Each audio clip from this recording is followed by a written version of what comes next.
નમસ્કાર મિત્રો, જય શ્રી રામ। અયોધ્યામાં આજે જાગરણ મંદિરોમાં થશે। અઘોર પૂજા રામલાલની મૂળ મૂર્તિ આજે લવાશે મંદિરોમાં।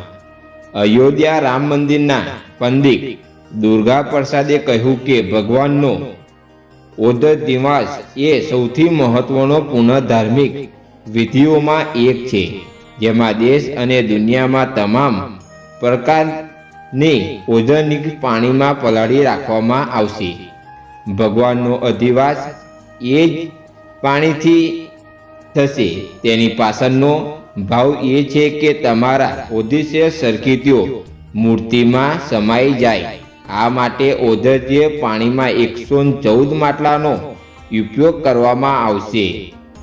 અયોધ્યાના રામ મંદિરમાં રામલાલના પાનપત્રિક્ષના મહાઉત્સવ આવતીકાલે એટલે કે 22મી જાન્યુઆરીએ થવાનો છે, પરંતુ રવિવારે ગ્રહ ઉગમાં ખૂબ જ વિશેષ પૂજા થશે। રામલાલ મંદિરના પૂજારી પંડિત દુર્ગા પ્રસાદે જણાવ્યું કે આ દિવસે ભગવાનની અનેક પ્રકારના અધિવાસ હશે અને તેની સાથે રામલાલના મંદિરમાં જાગરણ પણ થશે। તેમણે કહ્યું કે આજે એક ખાસ પ્રકારની અઘોર પૂજા થશે જે ભગવાન શિવ સાથે સંબંધિત હશે। પંડિત દુર્ગા પ્રસાદે જણાવ્યું હતું કે આજની ધાર્મિક વિધિઓમાં સૌથી પ્રમુખ ભગવાન શિવની અંધાર પૂજા છે, જેમણે કહ્યું કે તમારા નકારાત્મક શક્તિઓનો દૂર થશે અને સકારાત્મક શક્તિઓ લાવવા માટે અઘોર મંત્રની પૂજા કરવામાં આવશે। તેમની કહ્યું કે ભગવાન શિવ અને ભગવાન રામ વચ્ચે અતૂટ સંબંધ છે। આ જ કારણે જે પ્રાણ પ્રતિષ્ઠા પહેલા આ પ્રકારની પૂજાનું આયોજન કરવામાં આવે છે। પંડિત દુર્ગા પ્રસાદે જણાવ્યું કે ભગવાનનો ઓદશી વાસ એ સૌથી મહત્વપૂર્ણ ધાર્મિક વિધિઓમાં એક જ છે, જેમાં દેશ અને દુનિયાની તમામ પ્રકારની ઓર્ગેનિકને પાણીમાં પલાળી રાખવામાં આવશે।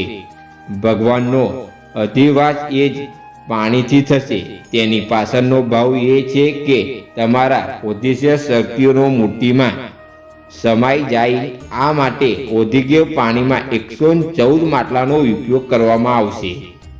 પંડિત દુર્ગા પ્રસાદે જણાવ્યું કે જ્યારે પણ કોઈ મોટી વિવિધ થાય છે ત્યારે તેનો એક દિવસ પહેલા જાગરણ કાર્યક્રમનું આયોજન કરવામાં આવે છે। જો કે તેમણે કહ્યું કે સાંજની પૂજા પછી ભગવાન ભલે સૂઈ જાય, પરંતુ પૂજારી અને ઘણા લોકો ગર્ભગૃહમાં જાગરણ રાખશે। એ જ રીતે આ જાગરણ એક ઉત્સવ જાગરણ હશે।